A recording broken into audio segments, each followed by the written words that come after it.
জামায়াতে ইসলামীর আমির ডাক্তার শফিকুর রহমান বলেছেন, ফ্যাসিবাদী সরকারের বিদায় হলেও মানসিকতার পরিবর্তনের জন্য তরুণদেরকেই সংগ্রাম চালিয়ে যেতে হবে।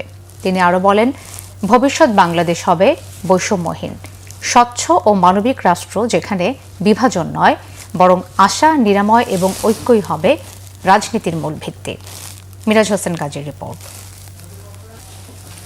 রাজধানীর একটি 5 তারকা হোটেলে জামায়াত ইসলামী আয়োজিত পলিসি সামিট। কূটনৈতিক প্রতিনিধি, রাজনৈতিক নেতা, শিক্ষাবিদ ও সমাজের বিভিন্ন খাতের বিশেষজ্ঞরা এই সামিটে অংশ নেন। এই পলিসি সামিটে নিজেদের প্রত্যাশার কথা জানান তরুণ প্রজন্মের প্রতিনিধিরা। বাংলাদেশ নিয়ে জামায়াতে ইসলামীর পরিকল্পনা কি তা তুলে ধরেন নেতারা। পলিসি সামিটে পর্যবেক্ষণ ও মতামত তুলে ধরেন সমাজের বিশিষ্ট নাগরিকরাও। উদ্বোধনী পর্বে জামায়াত ইসলামীর আমির ডাক্তার শফিকুর রহমান বলেন, গত 17 বছরে দেশের জনগণের স্বার্থ সংশ্লিষ্ট সকল প্রতিষ্ঠান ধ্বংস করে ফ্যাসিবাদ কায়েম করা হয়েছিল। তিনি বলেন, দুর্নীতি বিরোধী বিচার বিভাগের স্বাধীনতা রক্ষা এবং সংস্কারের পক্ষে অবস্থানের শর্তে যে কোনো রাজনৈতিক দলকে আগামীর অগ্রযাত্রায় সঙ্গী করবে Jamaat.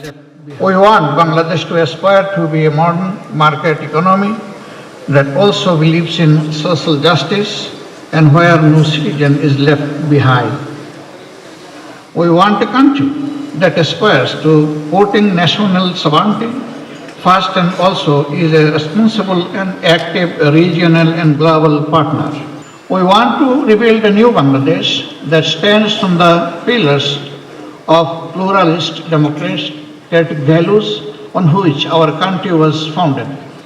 My party believes that only through democracy and free, fair and transparent elections can we move forward as a prosperous country.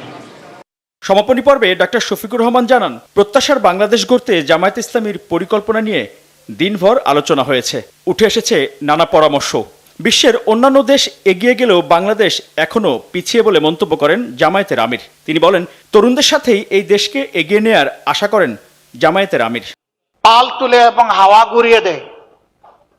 এই দেশের যুবকরা প্রমাণ করেছে, তারা পালও তুলেছে, হাওয়াও ঘুরিয়ে দিয়েছে। আমরা যুবকদেরকে আহ্বান জানাবো, কাজ তোমাদের শেষ হয়নি, জাস্ট বিগিনিং। তোমরা একটা স্বৈরাচার এই দেশ থেকে তাড়িয়েছ, কিন্তু স্বৈর মানসিকতা এই দেশ থেকে এখনো যায়নি। এটাকে নির্মূল না করা পর্যন্ত লড়াই অব্যাহত থাকবে ইনশাআল্লাহ। আর আমরাও তোমাদের সাথে থাকবো, পাশে থাকবো, পিছে নয়, একেবারে সাথে এবং পাশে। একটি উন্নত বাংলাদেশের জন্য দেশের সকল অংশের মানুষকে ঐক্যবদ্ধ এবং সহযোগী হওয়ার আহ্বান জানান জামায়াত ইসলামীর আমির ডাক্তার শফিকুর রহমান। মিরাজ হোসেন গাজী, বাংলা ভিশন, ঢাকা।